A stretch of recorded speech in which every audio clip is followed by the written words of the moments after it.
Olympic champion. So how long does that fight last? Listen, in my opinion, it's 1 round. There's been some talk about possibly Joshua using Jake Paul as a tune-up to fight you. What are your thoughts on that? I don't know about tune-up. I think Jake Paul knocks him out. You make a bet. Anthony by murder. By murder? Yes. Golly. Might knock his head off a little bit. Like, it might be special effect, but it might, like, go out. Like legit. Boxing legends are sharing their predictions for the Jake Paul versus Anthony Joshua fight. Oleksandr Usyk explains that the bout would not go beyond 1 round, as he has faced Joshua twice and fully understands the power he possesses. Usyk believes this matchup is mainly about money and offers little real value to the sport. In his view, Joshua needs only 1 clean moment to demonstrate the massive difference in strength. For Usyk, this is not a competitive contest, but a swift finish, with Jake stepping into a level far beyond his experience. Taking that fight. Obviously, it's a lot of money, right? Yeah. Do you see something wrong with AJ taking that fight? This is just a lot of money, it's just a show. Right. This is not interesting sport because, guys, brothers, Anthony, it's Olympic champion. Jake, it's just sportsman. Yeah, YouTuber. Jake do a lot of work. Special coach, special food, a lot of exercise, new. Yes. But this is guy don't have a mother fights. Right. Never Right. a mother fights. Maybe them wrestling, now professional, but Joshua, Anthony Joshua, it's Olympic champion. So how long does that fight last? Listen, in my opinion, it's 1 round. Because Anthony, twice. My fight twice. Jab, Very hard. yeah, look. You know, this is And still from this this fight. is jab. Tyson Fury takes a very different angle, delivering one of the boldest predictions in the debate. Fury claims that Jake Paul will knock out Anthony Joshua, a statement that shocks many as it goes against most expert opinions. He argues that Jake is physically growing, training with heavier weights, and evolving into a stronger fighter. Fury sees Jake's development as impressive and believes momentum can sometimes matter more than experience. Known for making surprising statements, Fury insists that Jake's confidence and upward rise could produce a result almost no one expects. He views Jake not as just an internet personality, but as a fighter who has committed himself to serious training. Fury's prediction remains controversial, yet it adds a new layer to the discussion because it comes from someone who understands heavyweight boxing better than almost anyone in the world. The tune-up to fight you. What are your thoughts on that? I don't know about tune-up. I think Jake Paul knocks him out. Seriously? Yeah. Why so? What impresses you about Jake Paul? I just think Jake Paul would knock AJ out. I think AJ's a spent force, and I think Jake Paul's on the rise. And I like his new heavyweight look. Eddie Atlas approaches the matchup from a strategic perspective rather than hype or fan pressure. He acknowledges the immense power Anthony Joshua brings, while also noting that Jake Paul is not entering the fight empty-handed. Atlas points out that Jake has youth on his side, and younger fighters often recover faster, move with greater confidence, and take risks older athletes might avoid. He also highlights that Jake's footwork has improved significantly, allowing him to move in ways that could make Joshua uncomfortable if that movement is underestimated. According to Atlas, every fight has 2 sides, and this one is no exception. Joshua owns size, technical background, and championship experience, but Jake carries certain tools that cannot be overlooked. Expanding on his analysis, Atlas explains how Jake's mindset could work in his favor. Jake is still early in his career, meaning he fights with hunger and has not faced the mental where many long-term professionals endure.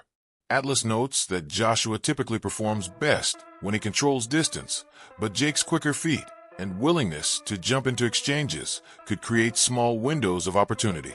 Those windows may be limited, but they exist, and Atlas believes this alone means Jake cannot be completely dismissed. His message is not that Jake will win, but that Jake has enough advantages to be taken seriously. The advantages that Joshua has. Let's look at how I look at where maybe Paul has some advantages. He's younger. His feet are a little faster. I know he's not at that level of a fighter, I get it, but his feet are faster. Joshua's feet are not that fast, closing gaps, getting to somebody. To hit him, Even if you're better than him, you still got to get to him to hit him. Also, Joshua, last time he fought was over a year. He hasn't fought. He was basically retired. Where's his mind at? He got knocked out terribly by Dubois. Where's his confidence? Where's his mindset? Where is he? Is he taking this fight the way that fans are, overlooking Paul, taking him for granted? Yeah, it probably is. Might be. Does that weigh in? Yeah, that weighs in. People don't look at those parts of it. And the weight. Paul's smart. He always puts clauses in there. I know this is the first time he's fighting a guy who's bigger than him and all that stuff, but he put in a 245-pound weight, clause where he can't come in over 245. What is Joshua weighing? He was off over a year. He was basically retired. Was he 280? Was he 290? Was he 275? Easily could be the case. He didn't have a lot of time now to get to 245.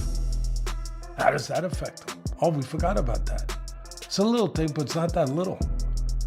It's a thing that Paul put there for a reason. Again, Paul hasn't made too many mistakes.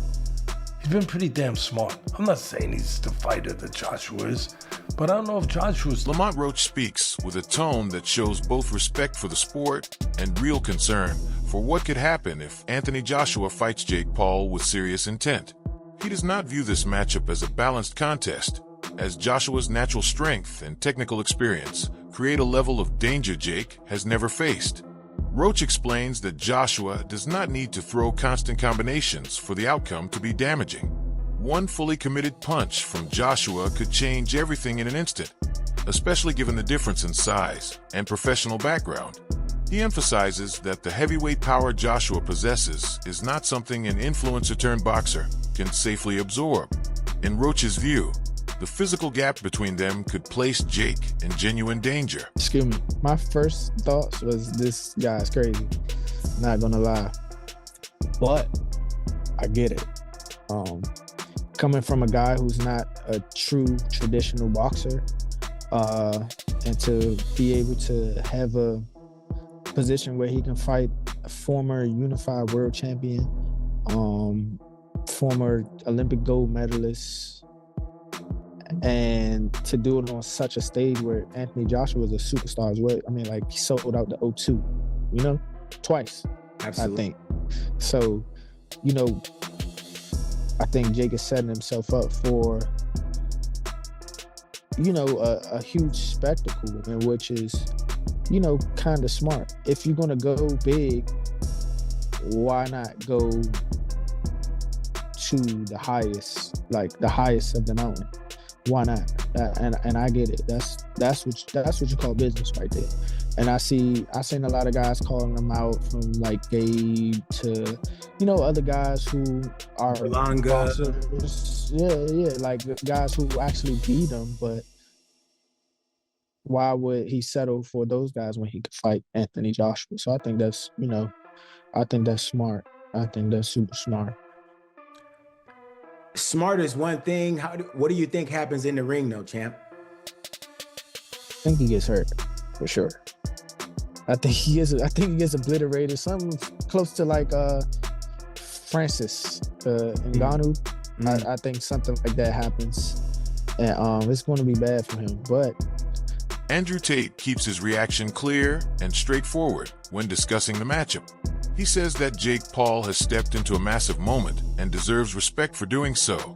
Tate praises the level of risk Jake is taking and acknowledges that most people would never get into a ring with someone as powerful and experienced as Anthony Joshua. For Tate, the outcome matters less than the act itself. What counts is that Jake is pushing himself against elite opposition and displaying a rare level of ambition.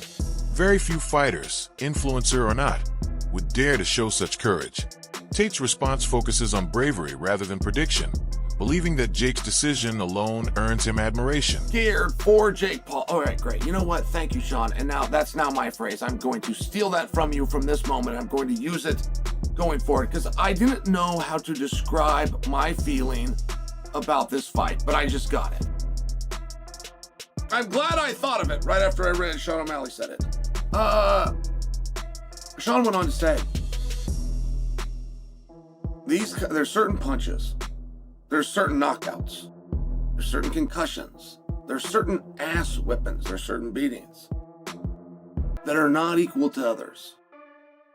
They're the kind of knockouts, of punches, of concussions, of ass whippings, and of beatings that change your life. They change lives. And O'Malley didn't elaborate on what that meant. But I know what he meant. I know what he meant. There is a confidence that a person has. From the guy that walks down the street, the most confident, he walks in the room and he's the man and he gets to live his life feeling that way and people will treat him that way. All the way down to the coward who walks his wife like he's weak, who handles everything sheepishly. But one thing those two guys have in common is that neither of them actually knows where they stand. Neither of them has actually tested that theory. They got all the rest of society to go along with it. Therefore, they don't have to. Sean Ali, a professional mixed martial artist and UFC bantamweight, spoke ahead of the December 19th main event in South Florida and expressed real concern for his friend Jake Paul. Appearing on the Bro Ali Show, Ali admitted that facing Anthony Joshua is terrifying. He emphasized that being knocked out by a fighter of Joshua's caliber can have life-altering consequences, not just career setbacks. Ali described Jake's willingness to step into the ring with such a powerful heavyweight as absolutely insane, highlighting the genuine danger and serious risk involved in the fight. Octagonal performance. What if Jake makes it 5 rounds, 6 rounds? What if Jake made it to the distance? What if Jake won a round? Now, it's very hard to believe. It's very hard to imagine. I think it's the big struggle with this fight.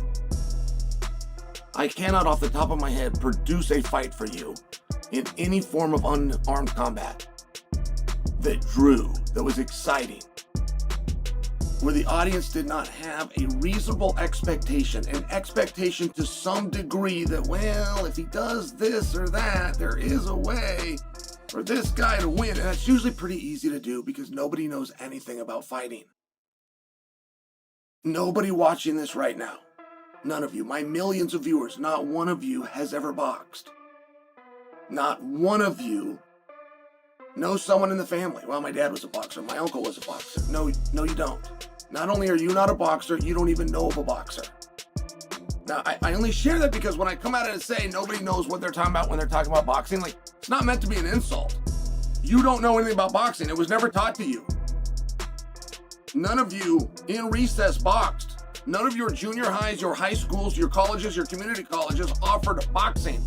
Your hometown didn't have a boxing gym.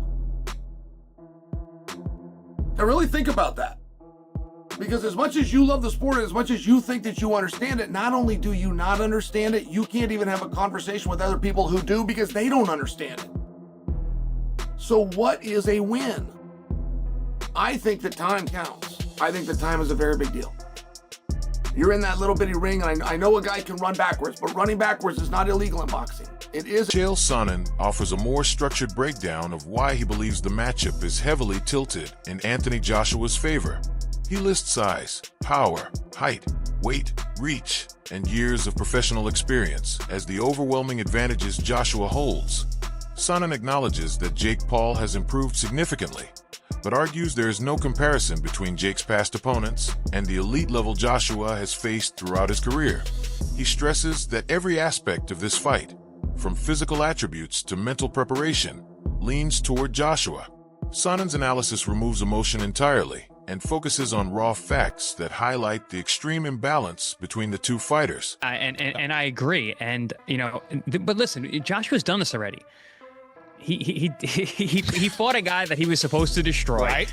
and then he went out there and he destroyed him. And he didn't play with his food. He didn't say, okay, it was Ngannou I'm talking about, obviously. Of course. Who gave Tyson Fury fits and really had everyone questioning Tyson Fury's ability because he struggled with an MMA fighter in his pro boxing debut.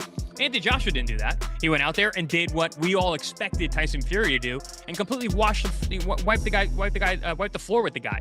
And if Joshua doesn't do that this fight, I agree with you, Jimmy. It's going to hurt his stock. It's going to hurt the way that people perceive him moving forward.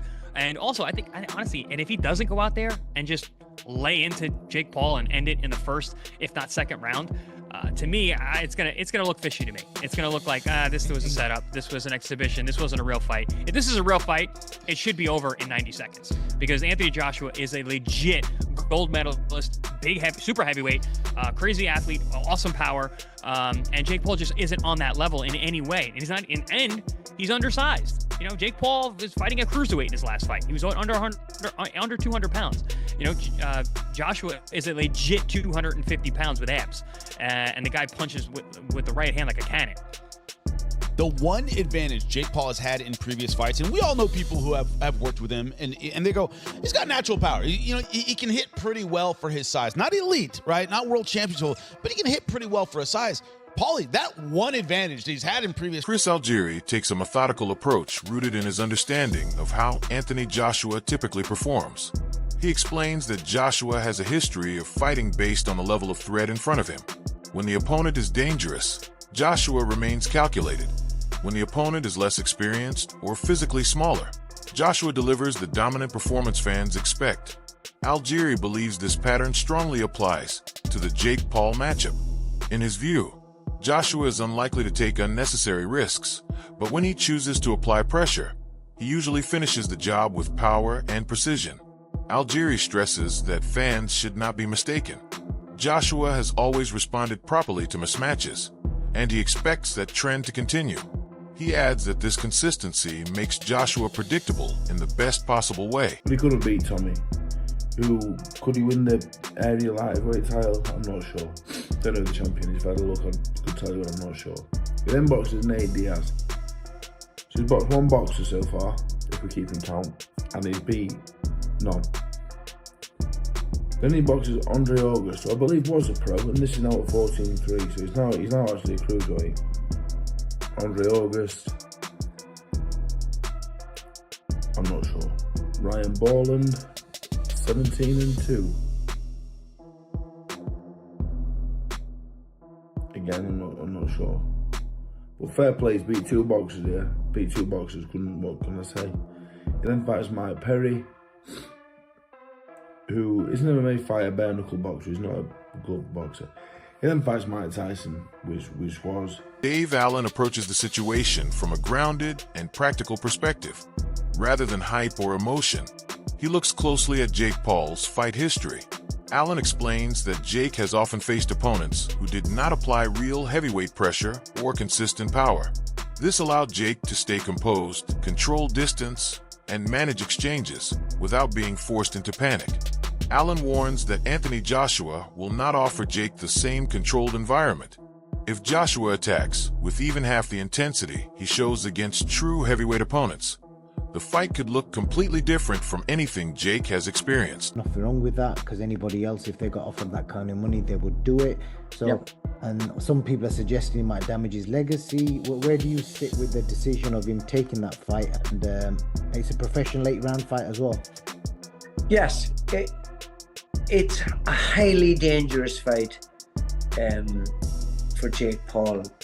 I don't know what he's doing, unless they have done some sort of caveat or some sort of agreement that he says he's going to go easy on him, or he's not going to go flat out. But you know, I've been tossing this up and down in my mind and trying to figure how in under God, when he had agreed to fight someone like Tank Davis, who is, you know... Barry McGuigan delivers one of the strongest reactions in the entire debate. He believes the fight carries a level of danger that many fans, particularly younger ones, do not fully appreciate. Having spent decades around high-level punchers, McGuigan understands how dramatically a fight can change when a true heavyweight lands a clean punch. He stresses that imagining Jake Paul standing across from Anthony Joshua should make any experienced boxing observer uneasy. McGuigan's comments are not intended to insult Jake, but to emphasize the raw physics involved in the sport. For him, this matchup highlights a risk that goes beyond spectacle and reminds everyone that boxing remains a brutally unforgiving discipline when fighters with completely different levels of power share the ring.